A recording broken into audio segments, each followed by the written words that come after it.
오늘은 지난주에 이어서 온유에 대해서 하나님 말씀을 살펴보고 은혜를 나누고자 합니다. 우리 옆에 계신 분 한번 인사하면서 안녕하세요. 반갑습니다. 반갑습니다. 그래요. 좋으신 하나님께서 여러분에게 함께 하셔서 여러분을 참으로 복된 모습으로 역사해 줄 줄로 믿습니다. 자, 오늘 본문에 있는 말씀, 우리 시편 37편 4절 말씀, 우리 교회 제2 카페 이름이 프라우스입니다. 온유라고 하는 헬라어의 단어예요. 그래서 카페 프라우스. 한번 따라해 볼까요? 카페 프라우스. 그래서 카페 이름이 프라우스예요. 위에 1카페는 카페 이든이라고, 이든 카페에서 카페가 좀 자리가 모자라서 좀 그랬는데, 이 프라우스라고 하는 것이 온유라고 하는 의미이고요. 그것이 헬라어에서의 온유라고 하는, 그래서 온유의 진정한 의미가 무엇인지 여러분께 제가 말씀을 드렸고요. 오늘은 시편 37편에서 나와 있는 온유라고 하는 것이 있습니다. 이 온유가 무슨 뜻인가라고 하는 거, 그거 좀 살펴보도록 하겠습니다. 37편 11절 말씀해 보면, 그러나 온유한 자들은 해서 온유한 자가 어떤 사람이 온유한 사람인가라고 하는 것을 우리에게 설명해 주고 있습니다. 자, 그러면 오늘은 이 온유의 구체적인 모습, 도대체 온유한 사람, 어떤 사람을 온유한 사람이라고 말할 수 있는가라는 거지요. 우리가 읽었던 37편 4절 말씀에 보면 여호와를 기뻐하라. 이 말씀도 상당히 해석하기 어려운 내용이에요. 하나님 기뻐하라. 무슨 뜻입니까? 여러분이 한번 성경을 생각해 보세요. 하나님을 기뻐하라. 무슨 뜻이에요? 하나님 찬양하라는 뜻입니까? 하나님 기뻐하라. 하나님을 어떻게 기뻐한다라는 거죠. 이 말씀도 조금 어려운 내용인데, 결국 이 말씀은 여호와로 인하여 내가 기뻐한다라는 뜻이에요. 다시 말해서 하나님이 내 안에 계심으로 내가 행복해지고, 내가 기뻐지고, 내가 너그러워지고, 내 성품이 변화되고, 그래서 하나님을 진정으로 모심으로 머리끝부터 발끝까지 전인적 변화, 전인격적 변화의 모습을 말하는 표현이 여호와를 기뻐하라라는 뜻입니다. 여러분은 어떻습니까? 하나님 우리 안에 모심으로 인해서, 진짜 예수 믿음으로 인해서 여러분 전인격적인 변화가 일어나고 있습니까? 어떤 변화가 일어나고 있습니까? 예수 믿는다 그러면서도 하나도 변화가 일어나지 않는다. 가짜래니까요. 예수 믿으면, 진짜 하나님을 기뻐하는 사람이면 그 사람은 그 삶에 있어서 변화의 모습이 자꾸 나타나게 돼 있다라는 겁니다. 그것이 여호와를 기뻐하는 것이고, 그러면 그가 내 마음의 소원을 이루어 주신다라는 말씀이 있습니다. 오늘 그 프라우스 카페에 가보면 오늘의 말씀이 이 칠판에 기록되어 있어요. 하나님께서 하나님으로 인해서 내가 기뻐하고 내 성품이 변화되면 내 마음의 소원을 하나님께서 이루어 주신다.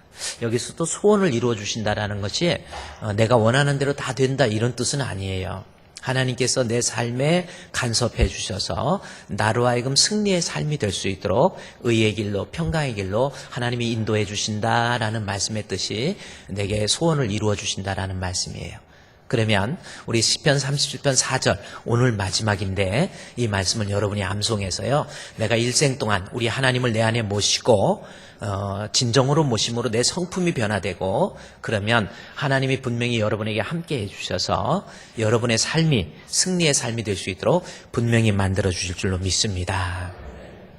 믿어도 확실히 믿읍시다. 자, 그러면 하나님을 기뻐하는 사람에게 변화되는 성품의 모습, 지금 여러 가지 공부했는데 시편 37편 11절 말씀을 지금 우리가 공부하고 있는 거예요. 그 중에서 변화된 성품 중에서 온유라고 하는 것을 이제 본문에서 이야기하고 있습니다. 온유한 자가 되어야 된다라는 거죠. 그러니까 하나님을 기뻐하는 사람, 하나님으로 인해서 내 변화된 성품, 그런 사람은 그 사람이 살아가는 모습을 보면 온유한 사람이 된다라는 겁니다. 그러면 온유가 무슨 뜻일까라는 거지요. 그러면 온유한 사람이 되어야지. 그러면 이 온유에 대한 우리말의 특징, 그 온유가 담고 있는 의미, 따뜻하고, 온유가 이 따뜻하고, 그리고 부드럽다, 유하다. 그렇죠? 따뜻할 온자에다가 부드러울 온자잖아요. 그래서 우리가 생각할 때, 내가 하나님 잘 믿으면 내가 좀 따뜻한 사람, 내가 좀 부드러운 사람 되는구나, 이렇게 생각할 수 있는데, 꼭 틀린 것은 아니지만 이 히브리어의 아나라고 하는 그 단어의 뜻이 부드럽다라는 단어이기 때문에 이 온유로 우리말로 번역을 했는데 지금 시편 37편에서 온유는 그러한 따뜻하고 부드럽다라고 하는 그러한 단순한 의미가 아니에요. 본문에서 온유를 설명합니다. 한번 11절 보십시오. 그러면 성경은 온유를 어떻게 설명하고 있는지 우리가 가지고 있는 어떤 선 이해를 좀 내려놓으시고요. 온유라고 하는 것은 온유한 자들은 땅을 차지한다 해서 땅으로 온유와 땅의 내용을 같이 연결지어서 생각하고 있다라는 거지요. 그러면 또 생각해 보세요. 온유하고 따뜻하고 부드러운 사람이 땅을 차지한다? 우리말로 맞지를 않지요. 어떤 의미인지도 모르겠고 어떻게 부드럽고 따뜻한 사람이 땅을 많이 차지한다. 이런 뜻 이해가 가지 않죠. 그런데 본문에서는 다윗이 온유를 땅하고 연결지었다라고 하는 것을 통해서 이것을 온유와 땅의 상관관계를 이해해야 된다라는 거죠. 그러기 위해서는 히브리인들이 가지고 있는 땅의 개념을 정확하게 이해하라 여러분께 말씀을 드렸어요. 이 부분은 잠깐 복습이 필요하잖아요. 그래서 히브리인들이 땅의 개념은 창세기 1장에서 땅은 그 기반 위에 있는 모든 존재에 대해서 존재하도록 만들어준다. 창세기 1장 10절부터 나와 있는 거고요. 그래서 내가 온유한 사람은요, 부드럽고 따뜻하다는 의미보다는 나로 인해서 내 존재의 주변에 있는 사람들에게 땅이 그 기반 위에 있는 나무에게 필요한 것 다 공급해 주듯이 온유한 사람은 뭐예요? 다른 사람 자꾸 도와주고 나 때문에 행복해지도록 만들고 그러는 사람. 그래요. 여러분은 다른 사람에게 꼭 필요한 존재, 그런 존재가 온유한 사람이라는 겁니다. 또 창세기 50장에 가보면 요셉의 죽음이 나와요. 요셉이 죽고 난 다음에 땅에 묻습니다. 그래서 땅에 이 장사 지냈다라는 것이 있고, 그리고 420년 지난 다음에 여호수아서 24장에 가보면은 요셉을 땅에 묻어요. 자, 땅이라는 두 번째 의미는 그 존재의 기반 위에 있는 모든 것에 대해서 그것이 늙어서 병들어서 뭐 썩어서 부패든지 말든지 간에 그 땅은 다 흡수해 버린다라는 겁니다. 그것이 바로 온유의 의미라는 겁니다. 그러니까 온유한 사람은 다른 사람이 좀 결점이 있어도 허물이 있어도 다 흡수해요.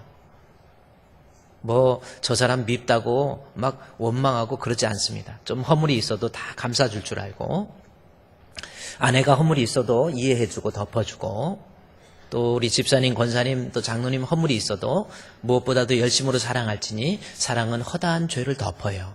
그게 온유라는 겁니다. 따뜻하고 부드럽다라는 의미보다는 남들의 허물을 잘 덮어주는. 여러분도 인격적으로 예수를, 하나님을 내 안에 모신 사람답게 다른 사람들을 좀 이해하고 품어줄 수 있는 사람. 지금 나이가 몇인데 50, 60 넘었으면까지도 부모에 대해서 섭섭한 마음을 끝까지 가지고 있어요. 그리고 막 부모를 배척해요. 내가 부모 잘못 만나서 내가 이렇게 산다고 그러고. 그 사람은 온유한 사람이 아닙니다. 그 사람이 하나님을 그 안에 모신 사람이라면 또 허물이 있어도, 심지어 썩은 것도 다, 땅이 다 전염병이 있어도 다 흡수하잖아요. 지난번에 우리 모세 목사님 신방하고 뭐하고 그러다가 우리 부목사님이 그래요. 땅에 대한 이야기를 어떻게 하다가 옛날에 과거에 전염병이 많았잖아요. 전염병 들고 무슨 병이 들었어도 땅에다 묻으면 끝나버려. 전염이 안 돼. 그러니까 묻어버려. 그러면 묻으면 참 그거 참 희한해요. 땅이. 하나님께서 땅을 참 기가 막히게, 땅이 만약에 불타서 없어진다, 땅이 만약에 불이 탄다, 그러면 인간이 살면서 불 나는 일이 얼마나 많습니까? 그러니까 지구가 점점 불타서 없어져 버릴. 그것도 안 되게 하나님이 기가 막히게 땅을 만든 거예요. 그래서 땅은 모든 거 흡수한다라는 거죠. 여러분도 하나님 앞에 온유한 사람답게 좀 다른 사람 좀 잘못하는 거 있어도 다 흡수해 버립시다. 따라합시다. 흡수해 버리자. 네, 여보, 부부가 옆에 있으면 여보, 내가 당신 허물이 있어도 다 이해하고 흡수할게. 한번 해봅시다. 자존심이 있어서 못하겠죠? 그래. 자, 이것이 땅의 개념이라고 하는 것. 그래서 온유의 진정한 의미를 이해하려면 땅이 가지고 있는, 히브리인들이 가지고 있는 그 사상적 개념을 이해해야 온유가 바르게 해석된다. 여러분께 말씀을 드렸어요. 자, 좀 복습이 좀 길었지만 이제 온유에 대해서 또 하나 다윗이 이야기합니다. 시편 37편 11절 말씀에 보면 온유에 대해서 또 뭘 이야기하고 있습니까? 11절 말씀에 보면 온유한 자가 땅을 기업으로 받는다 이렇게 이야기하고 그 다음에 뭐라 그랬어요? 그래도 못 읽으면 난 놓고 기억자도 모른다. 그러죠?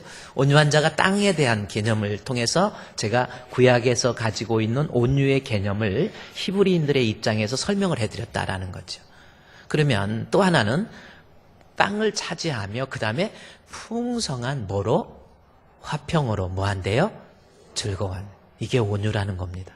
자, 제가 이 내용을 넘어가려고 그랬어요. 그냥 넘어가서 그러려고 했는데 2월 마지막 주 그래서 그냥 2월 마지막 주에 하고 3월 첫 주부터는 이제 우리의 신앙, 관념론적 신앙을 정말 내가 눈으로 볼 수도 없고 손으로 만질 수 없는 이 믿음이라고 하는 것이 진짜 내가 믿음을 가지고 있는지 없는지 그거를 이제 좀 확인해서 정말 참 신앙인 진짜 예수 믿는 사람.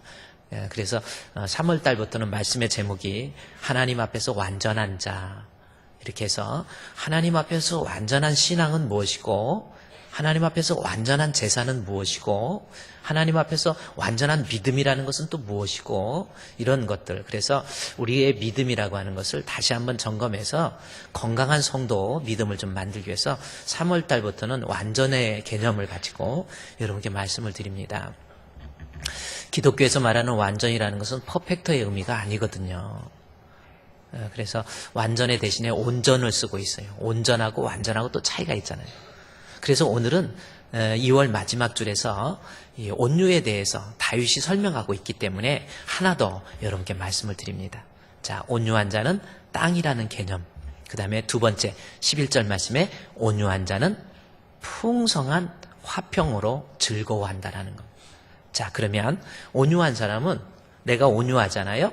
우리 하나님이 내 안에 계셔서 여호와를 인해서 즐거울 만큼 내 성품이 변화된 사람은 온유한 사람이 되는데 온유한 사람은 풍성한 화평으로 즐거워한다라는 겁니다.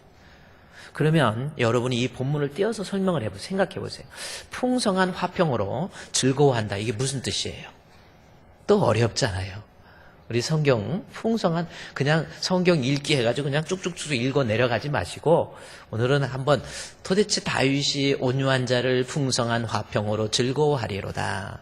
이게 무슨 뜻입니까? 풍성한 화평으로 즐거워한다. 자, 그러면 이 본문을 이 내용을 이해하려면 자, 온유한 자가 풍성한 화평으로 즐거워한다. 먼저 즐거워한다라는 것부터 이해를 해야 되겠죠. 동사부터 이해하는 것이 어떤 것을 이해하는데 아주 필요하잖아요. 동사가 뭡니까? 즐거워하리로다라는 겁니다. 그러면 풍성한 화평을 즐거워한다라는 겁니다. 그러면 이게 또 무슨 뜻일까라는 겁니다. 우리말로 지금 즐거워하다라는 번역이 조금 풍성한 화평으로 즐거워한다. 여러분이 좀 이해하려면 풍성한 화평을 누리게 된다. 그렇게 번역하는 것이 더 히브리어 원문을 번역하는데 더 가깝습니다. 누리는 거예요. 온유한 사람이 풍성한 화평을 누린다라는 겁니다. 그러면 풍성한 화평이 뭐냐라는 거예요. 이것만 알면 온유에 대해서 다윗이 말하는 개념을 알 수가 있잖아요. 그럼 풍성한 화평이 뭐예요? 자, 그러면 화평이 무슨 뜻인가라는 겁니다. 이 화평에 대해서 히브리어에서는 샬롬이라고 기록되어 있습니다. 그러면 풍성한 화평이 샬롬이라고 하는 거예요. 그런데 화평은 화평인데 무슨 화평이냐면 로브 샬롬 그렇게 이래요. 로브 샬롬이라고 그래요. 로브는 우리말로 지금 풍성으로 번역했고 샬롬은 화평으로 번역한 거거든요. 자, 그러면 먼저 이 로브 샬롬에 대해 샬롬부터 알아야 됩니다. 한번 따라합시다. 샬롬, 죽을 놈, 샬롬, 비슷하게 단어가 이렇게 연결되는 것 같죠? 그러면 제가 여러분 이 샬롬이라는 것은 이스라엘 백성에게 있는 인사법이에요.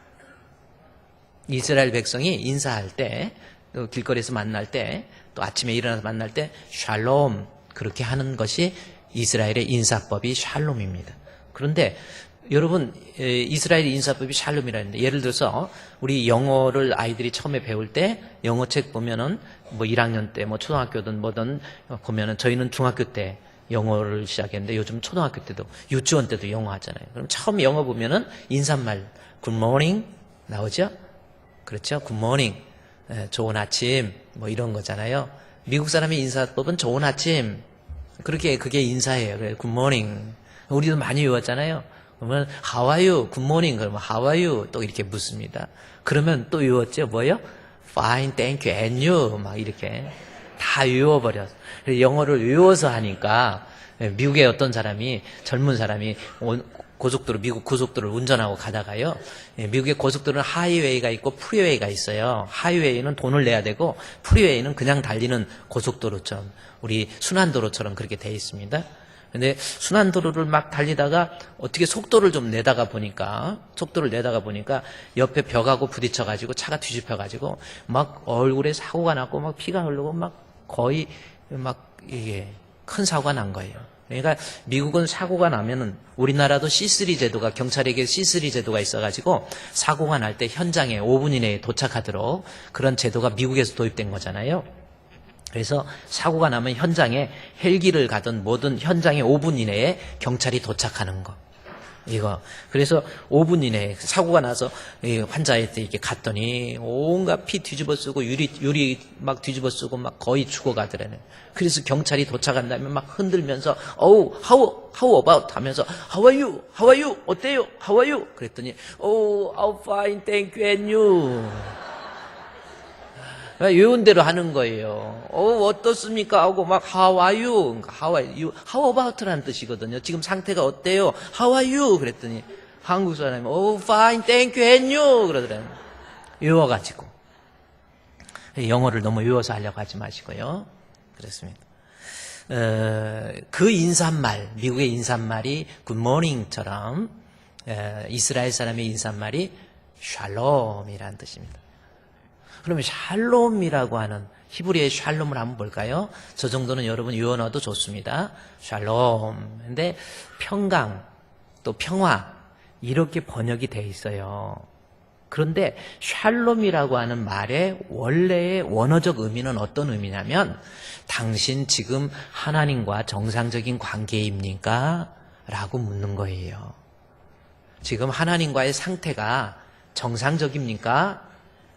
샬롬, 그거예요. 지금 하나님과 단절된 상태는 아닙니까? 하나님과 원수된 관계는 아닙니까? 그걸 물어보는 것이 샬롬이라고 하는 겁니다. 그래요.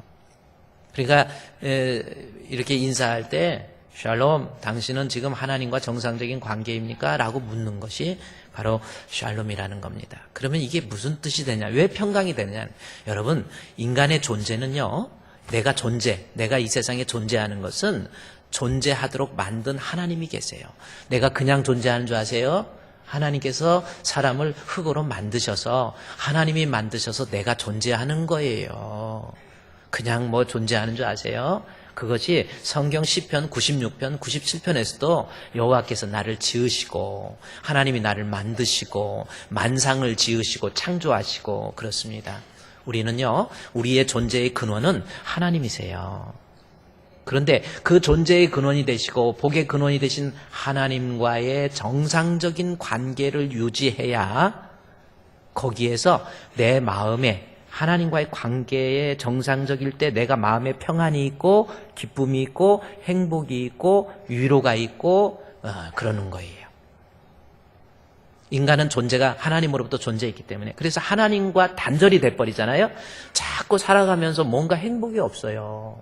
불안하고 답답하고 막 사람을 봐도 밉고 저 사람 보기도 싫고 자꾸 원망스럽고. 이게 왜 그렇습니까? 사실은 인간의 존재론적 관점에서 이해를 해보면 존재의 근원이 되신 하나님과 내가 단절이 되면 그 사람에게는 진정한 평강과 행복이 없는 거예요.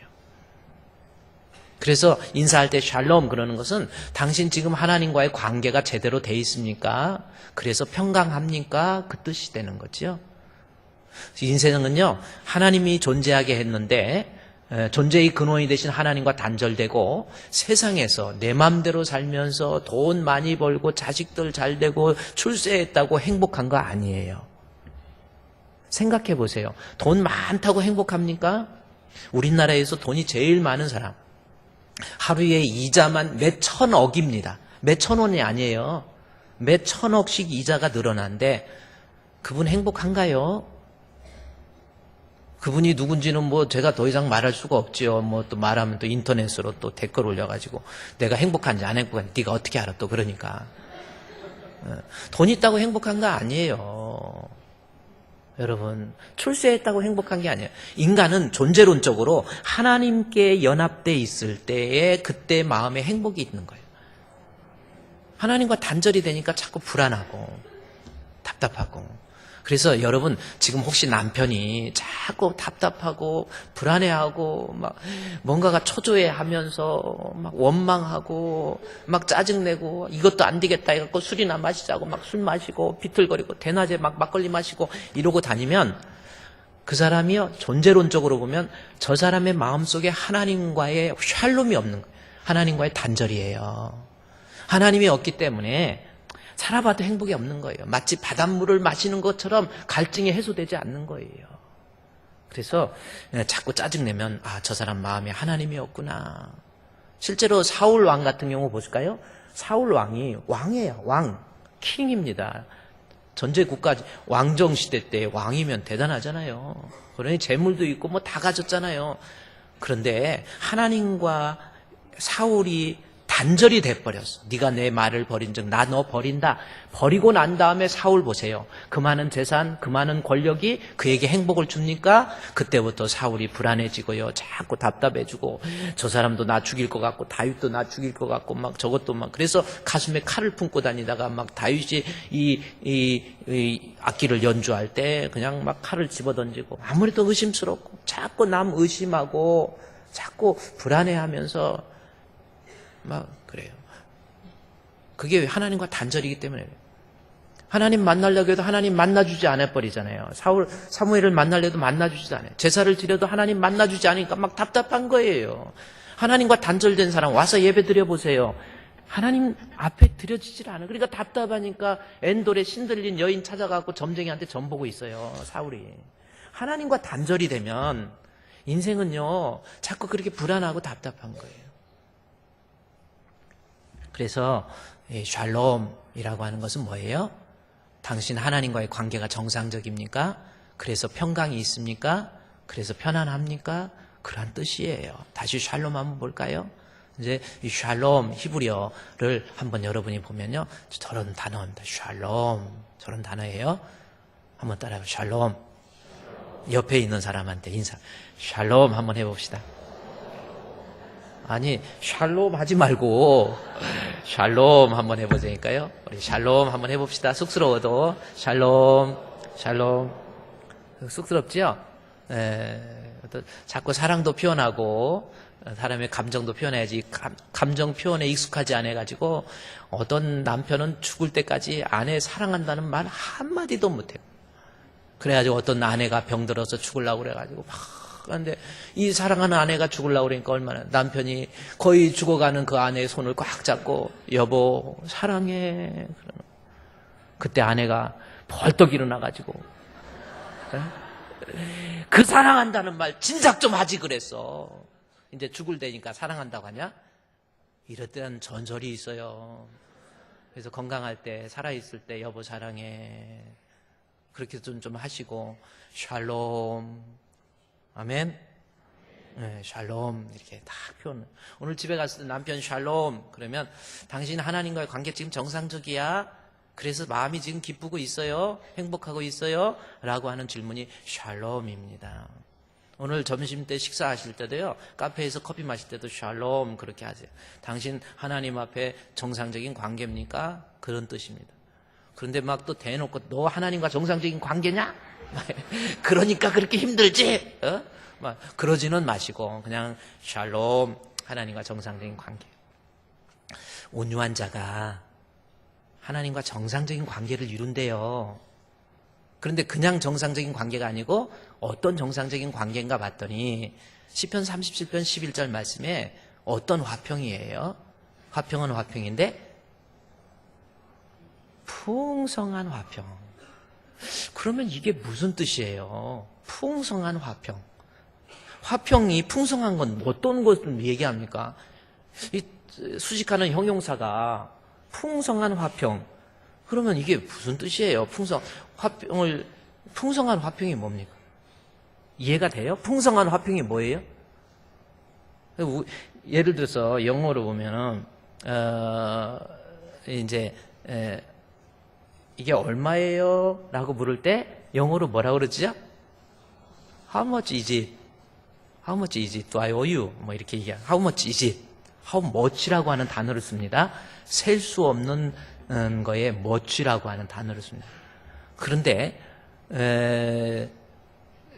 여기 우리 교인들이 몇 명이나 됩니까? 당신 교인들이 몇 명이에요? 뭐라고 그러죠? How much라고 합니까? How many? How many people do you in your church? How many congregation do you have in your church? 그렇게 얘기하죠. 당신 교회에 How many do you have in your church? How many people do you have in your church? 그렇게 얘기하는. man이라는 단어를 숫자를 셀 수 있을 때 man이라고 하는 단어를 쓰잖아요. 그렇죠? 그런데 여기 풍성한 화평 하면은 도대체 이건 화평은 화평인데 풍성 뭐 이게 뭐예요? 잘 개념이 맞지 않죠? 그런데 이 풍성이라고 하는 단어가 로브라고 하는 히브리어인데 로브 샬롬, 그러니까 샬롬 앞에 로브라고 하는 단어가 껴 있어요. 그래서 로브 샬롬이라고 하는 단어입니다. 근데 이 로브라고 하는 것은 어떤 뜻이냐면 각 그 여러 분야 그곳에서 화평해진다 이렇게. 그러니까 화평이 어떤 한 부분에서만 화평이 이루어지는 게 아니고 여러 부분에서 화평이 이루어진다라는 겁니다. 그래서 풍성한 화평을 누리게 된다. 그렇죠? 그러니까 온유한 사람은 하나님과의 관계가 정상적이 돼. 근데 그 부분에 있어서 어떤 한 부분에서만 정상적인 관계가 아니고 내가 소속된 어떤 부분에 있어서도 이 하나님과 정상적인 관계가 이루어진다라는 겁니다. 그러면 온유한 자가 로브 샬롬이라고 하는 건데 어떤 관계, 여러 관계인데 그 중에서 지금 성경에서 염두에 두고 있는 이 샬롬이라고 하는 거, 여러 부분에서의 샬롬은 첫 번째가 뭐냐면 하나님과의 관계가 정상적이다. 그리고 또 하나는 내가 내 마음속에서 나 자신과의 어떤 내면적 관계에 있어서 정상적인 거예요. 그러니까 샬롬이라는 것이 하나님과의 관계가 평화롭고 그 부분에 있어서 하나님과의 관계 부분에 있어서도 평화롭고 그 다음에 내면적인 내 마음의 상태에 있어서도 내 안에 평안이 있고 기쁨이 있고 그 다음에 내가 소속되어 있는 다른 어떤 곳, 그것이 사람이 됐던, 그러니까 그것이 가정이 됐던, 그것이 교회가 됐던 어떤 분야이든지 내가 소속되어 있는 그곳에서 평화가 깃들게 된다라는 거. 그래서 샤브, 어디서 샤브가 또 나오죠? 샤브샤브인가? 샤브샤브. 이게 아침 식사 하셨습니까? 식사를 안 하시니까 저도 샤브샤브, 로스샤브 이 로브샤브라고 하는 것은 뭐냐면 이제 하나님을 내 안에 모신 사람은 이 로브 샬롬이라고 하는 것은 뭐냐면 내가 소속된 어떤 부분에서도 샬롬, 평강, 평화가 있다라는 거예요. 그러면 온유한 사람은 하나님과의 관계에서도 평화가 있어요. 하나님과의 관계가 평화로움을 누리는 거야. 그게 안 온유한 사람은요, 하나님과의 관계가 원수 관계 혹은 깨어진 관계, 그래서 평화를 누리지를 못해요. 자, 그러면 한번 사람을 이해해 볼까요? 인간은 창세기 3장에 보면 하나님께서 흙으로 사람을 빚으세요. 인간의 존재, 원숭이에서부터 진화했습니다. 아메마, 우리 어렸을 때 학교 다닐 때 생물책에 보면은 이렇게 아메마에서 양서류, 파충류 해갖고 분해하고 나중에는요 원숭이가 이렇게 팔이 좀 길게 해가지고 저희 국사책에 보면은 선사시대 때부터 원숭이가 이러고. 그 그림 맞아요? 그래서 처음에는 원숭이 이래가지고 사람이 됐다고. 진짜 웃기는, 진짜 진화될 확률은요, 창조의 확률하고 비교가, 그거는 어떻게 그렇게 진화될 수가 없어요. 어떻게 원숭이가 어떻게 사람 됩니까? 그럼 진화되면 지금도 중간 한쪽은 원숭이고 한쪽은 사람인 거 있어야지. 진화가 끝났습니까? 종이 틀린 거예요. 원숭이와 사람은 수정이 안 돼요. 종이 틀리는 거예요. 진화할 수 있는 말도 안 되는 거예요. 어떻게 진화해? 하나님이 창조한 것이 가장 과학적이에요. 하나님이 창조하셨어요. 인간을 하나님께서 흙으로 빚으시고 뭔가 창조주가 있으니까 내가 존재하지요. 생각을 해보세요. 이게 어떻게 그냥 손가락 5개, 이거 기가 막혀요. 손가락 하나만 문제 있어도요, 쥐어지는 게 틀립니다. 손가락에 지문 없으면 잘 집어지지도 않아요. 하나님이 기가 막히게 만들었어요. 예. 눈동자 하나도, 눈썹도요, 그냥 멋있으라고만 만든 게 눈썹이 아니에요. 막 여기다 빗자루도 붙이고 뭐 이런 것도 좋습니다. 막 빗자루 붙이면 확실히 눈이 달라 보여요. 생기가 있어 보이고, 옆모습 보면 막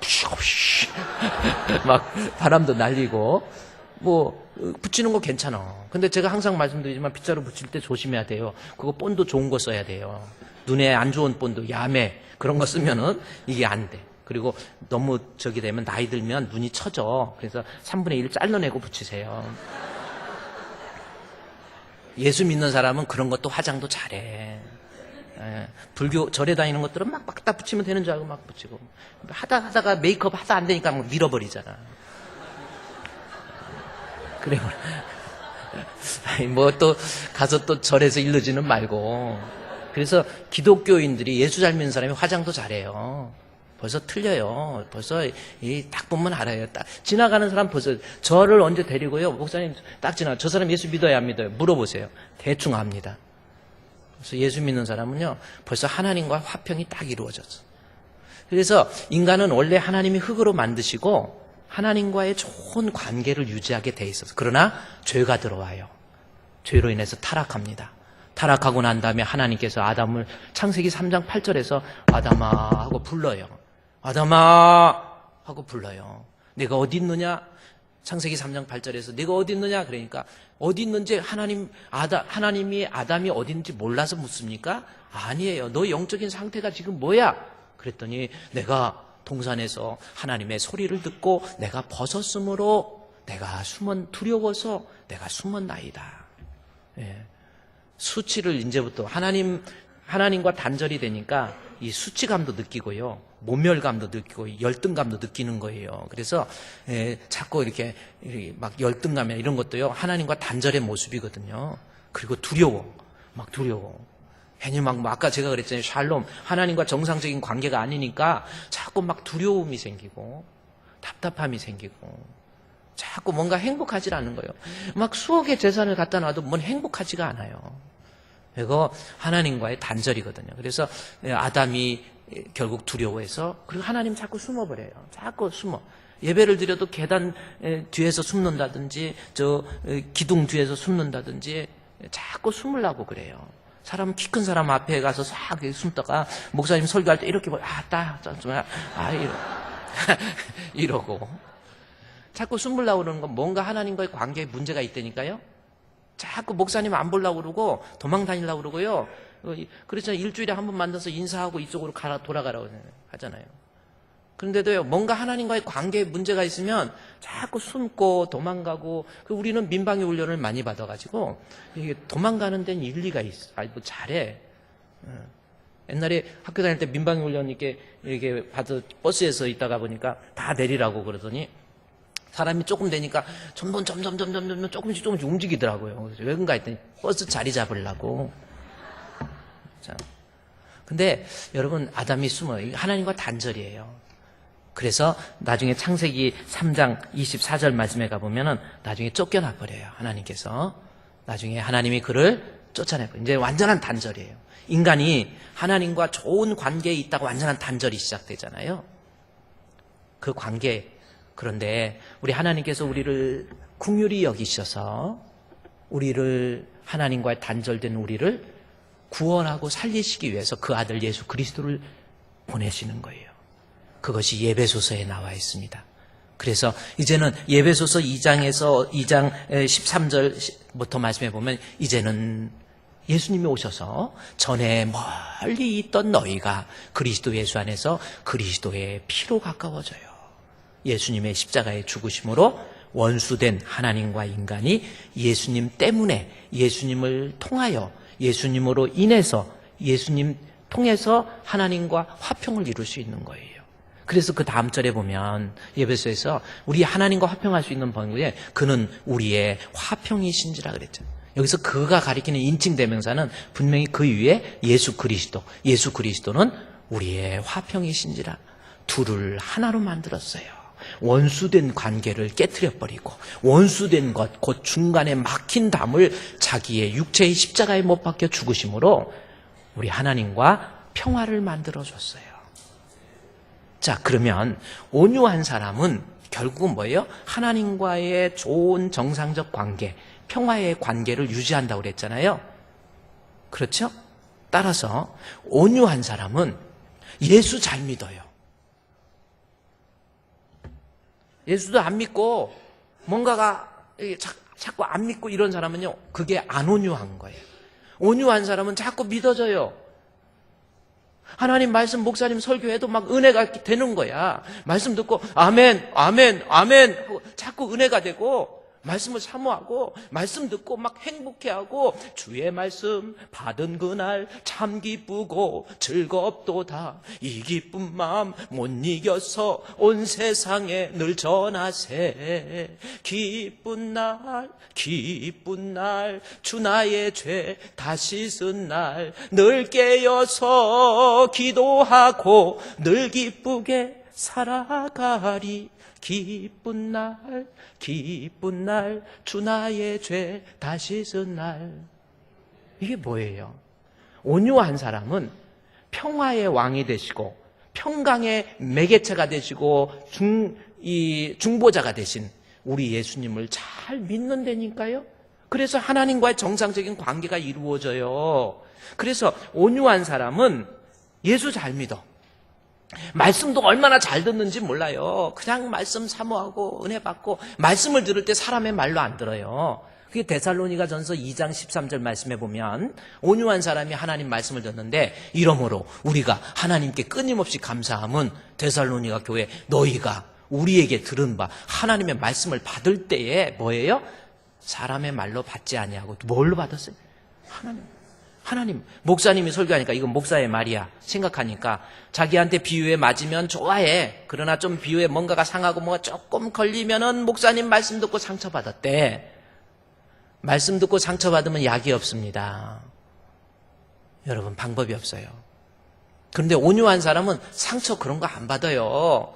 아무리 내 양심을 막 찌르고 막 나를 막 정말 괴롭다 할지라도 내 자존심이 상한다 할지라도 온유한 사람은 하나님 말씀 들을 때 아멘 아멘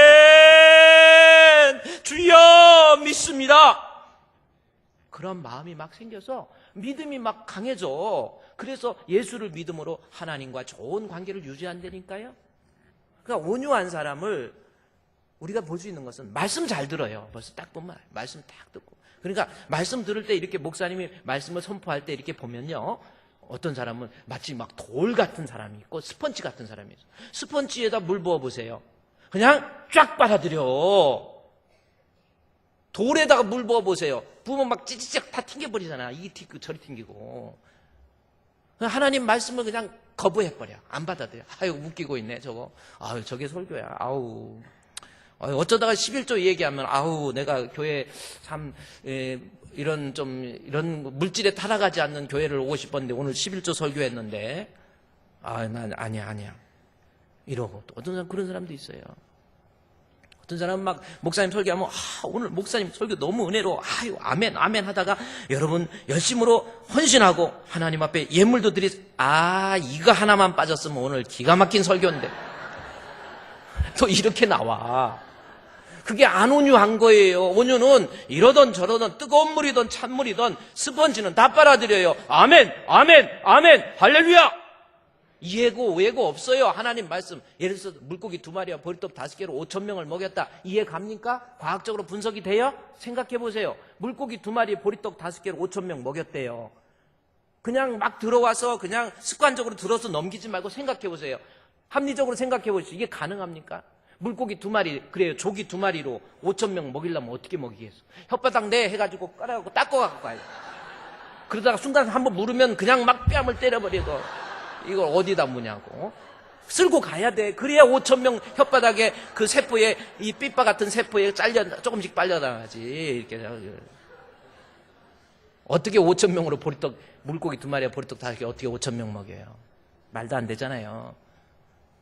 말도 안 돼도 이해가 안 가도 하나님의 말씀이면 온유한 사람 보세요. 아멘! 아멘! 그 애기들은 은혜 받으면 저렇게 나오는 거야. 그래요. 아멘이 메아리 치듯이. 여러분 그렇잖아요. 여러분 진짜 온유한 사람인지 아닌지 풍성한 화평이라니까요. 하나님과의 관계가 잘 되려는 거. 말씀을 잘 듣고 주여 고맙습니다. 하나님 오늘도 이 말씀 주셔서 감사합니다 하고 말씀을 듣고 은혜 받고. 우리 주풍교회 성도들이요. 여러분 하나님 앞에 정직한 신앙 가지세요. 한평생입니다. 잘난 체 하지도 말고 교만 부리지도 말고 돈 있다고 폼 잡고 다니지 말고요. 배웠다고 뭐 이러고 다니지 마. 뭐 박사가 뭐요? 뭐 별것도 아니에요. 저는 실천신학. 제가 박사학위 논문의 제목이 뭐냐면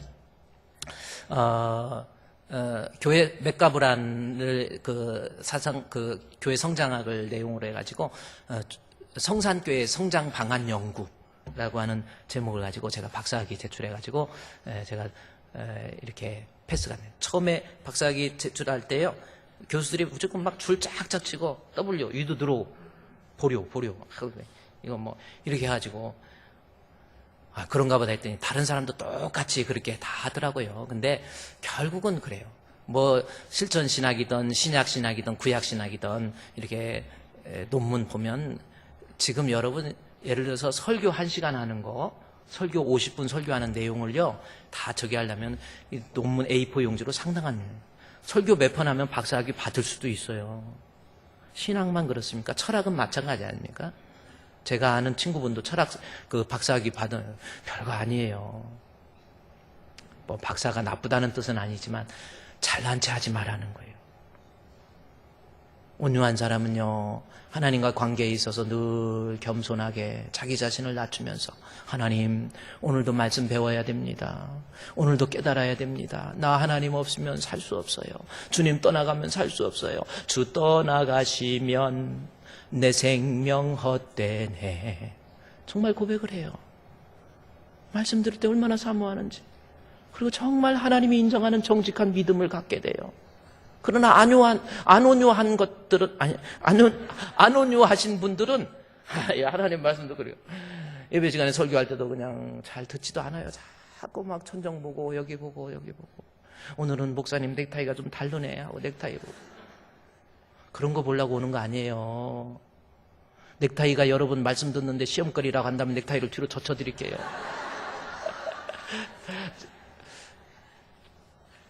하나님과의 화평 여러분 이루어지고 있습니까? 진짜 예수 믿고 있어요? 샬롬, 풍성한 그것을 누린다니까요. 예수 믿고 마음의 평강해서 그걸 누리는 거예요. 또 풍성한 화평이라고 하는데 두 번째 어떤 부분에서의 화평이냐면 자신의 마음속에 이 기쁨이라는 게 있어요. 그러니까 하나님과의 관계에서 평화가 있고 자신의 마음속에 평화가 있는 거예요. 그러니까 마음이 아까 했듯이 두려워하지도 않고 불안하지도 않고 뭐 웬만한 일 터져도 하나님이 살아계시는데 우리 하나님이 나의 소망이 되시는데 하나님께서 뜻이 있어서 그렇겠지. 내가 이렇게 아픈 것도 내 계획대로 안 된 것도 우리 자녀들이 혹시 잘 안 된 것 같은 것 느낌이 받는다 할지라도 안 된 거 아니에요. 하나님의 뜻이 있어요. 우리 주님은 살아계시잖아요. 그래서 살아가면서 이 마음에 자기 자신의 에이레네라고 하는 헬라어이고 이 샬롬이라는 것은 자기 자신의 마음속에 이 평강. 세상에서 오는 평화가 아니고 하나님과의 관계가 정상적이니까 내 안에 평화. 그래서 평화는요, 이 땅에 뭐 이번에 김정은이 뭐 평화를 위해서 뭐 기차를 타고 또 베트남까지 간대. 아니 60시간 걸린대. 뭐 들라고 베트남 그렇게 기차 타고 비행기 타고 가면 3시간 걸려. 4시간. 왜 그렇게 가시는지 모르겠어. 그냥 기차 타고 가지 마. 60시간을 어떻게 가겠어? 나 참 걱정이 돼. 저희 어렸을 때 시골에 완행열차 타고요, 저기 전주까지 가려면은 아침 새벽 5시에 출발해가지고 이 완행열차는 가다가 좀 서버려 또. 서버리고 또 특급 본다고 또 기다려주고 안녕히 가시오 그러고 모든 역마다 다 쓰고 하다가요, 아침 새벽에 5시에 지나서 밤 10시에 도착했어. 얼마나 기차가 그렇게 힘들었는데 또 그 기차를 탄다는 거야. 할아버지 흉내 좀 내려고 그러는지. 아유, 박수 치라고. 공모 박수 치라고. 다 이러고 다니고. 또 TV 방송에서는 또 뭐 조선노동당 총수령이시고 조선민주주의 총수령이신 김정은 동지께서 이번에 베트남을 방문하시었다. 막 이렇게 또.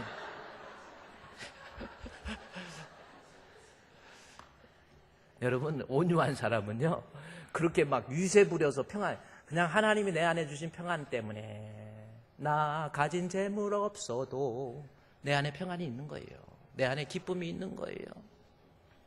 지난번에 밤에 빨래를 넣는 여자라는 그 칼럼으로 신문에 나온 적이 있었어요.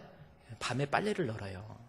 왜 그런가 했더니 그 집에 그 아내가 빨래를 밤에 넣는데 남편이 한 10년 이상 반신불수로 움직이지도 못해요.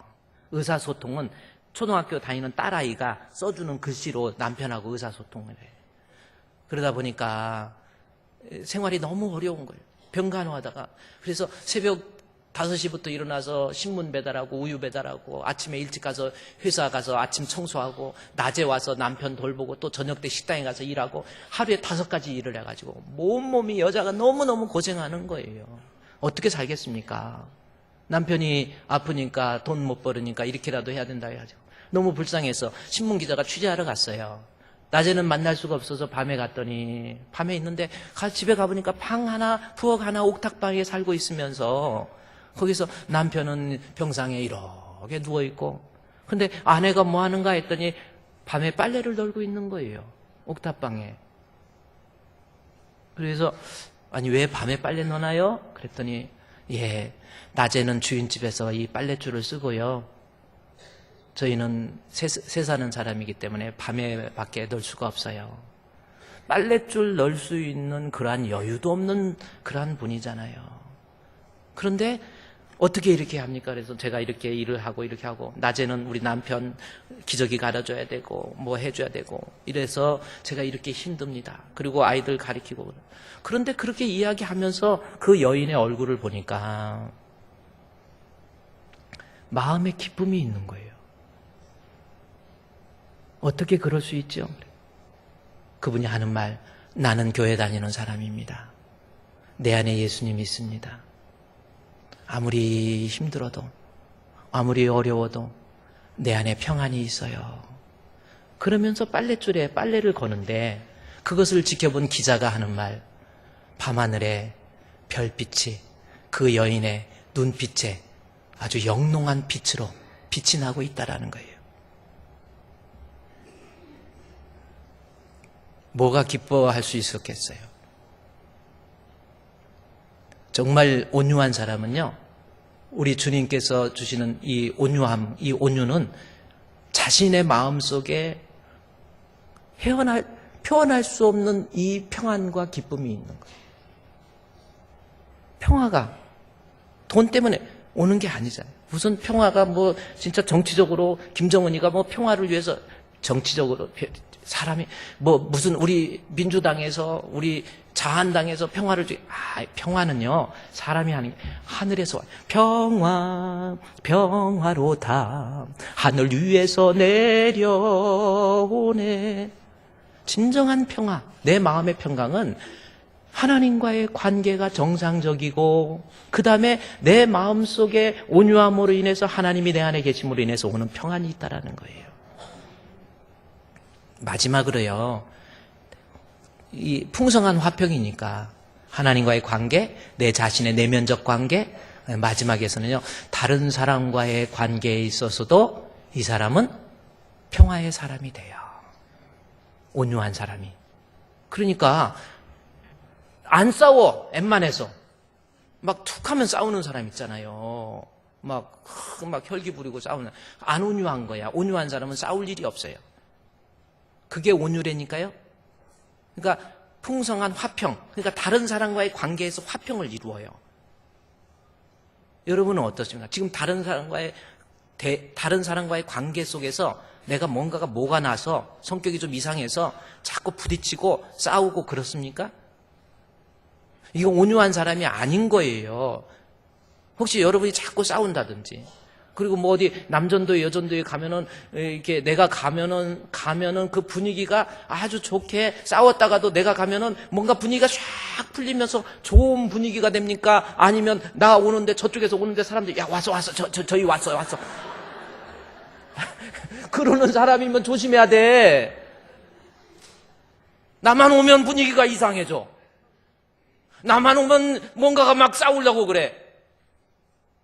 나만 오면 가정이 평안해지고, 내가 오면 교회가 평안해지고, 막 성질이 불같아가지고 여러분, 아까 그랬죠? 예수 믿는다 그러면서 성질이 불같은 성격, 그거요 진짜 예수 믿는 거 아니라고 그랬잖아요. 여러분은 어떻습니까? 지금 다른 사람과의 관계 속에서 여러분 화평케 하는 사람입니까? 그래요. 한번 따라합시다. 왔어. 한번 해봅시다. 한번 잊어버리지 않기 위해서 따라합시다. 시작. 왔어.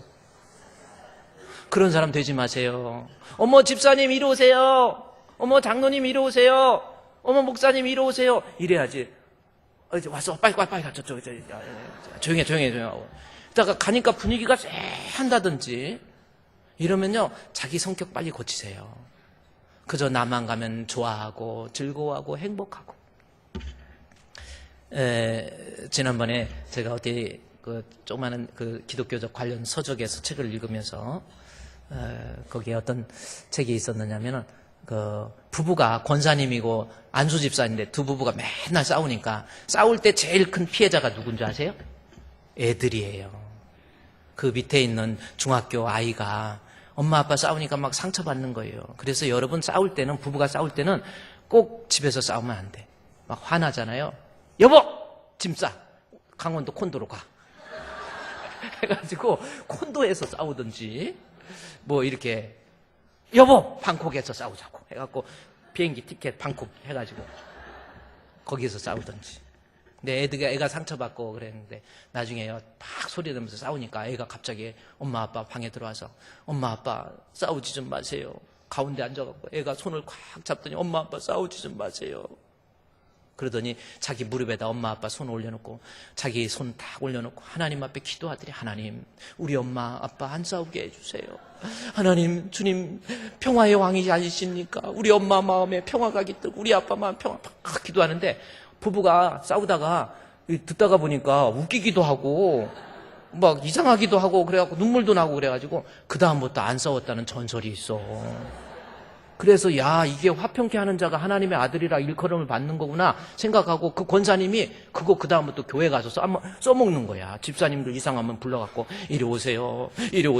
하나님 이 집사 마음에 강박한 마음을 누겨주시고 이 더러운 마음도 치료해 주시고 화평케 하옵소서. 그래서 화평하게 만들었다는 전설이 있습니다. 여러분은 어떤 존재입니까? 오늘은요 여기까지예요. 온유한 사람, 그냥 따뜻하다 부드럽다라는 의미가 아닙니다. 풍성한 화평을 하나님과의 관계에서 본인의 마음속에서 사람과의 관계 속에서 화평을 누리게 됩니다. 기도하겠습니다. 하나님 풍성한 화평으로 우리의 온유함을 나타낼 수 있는 우리 주품교회 성도들 되게 해 주시옵소서. 예수님의 이름으로 기도드리옵나이다. 아멘.